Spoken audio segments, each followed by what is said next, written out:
টানা ৮ ঘন্টা ইডির জেরার মুখোমুখি হয়ে বেরিয়ে এলেন দেব। সুপারস্টার দেব, নায়ক দেব বা বলা যেতে পারে ঘাটালের এমপি দেব।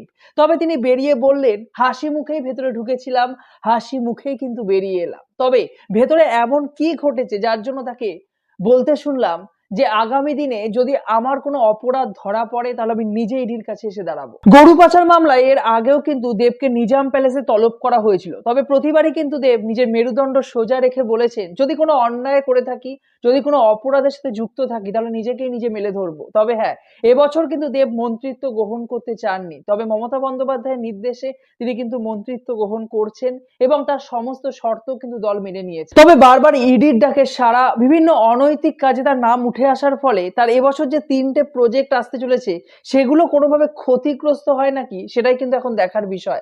আপনারা জানাবেন দেবকে আপনারা কোন চোখে দেখেন। ভিডিওটি ভালো লাগলে এরকম ইনফরমেটিভ ভিডিও পেতে চ্যানেলটিকে সাবস্ক্রাইব করে দিয়ে যাবেন।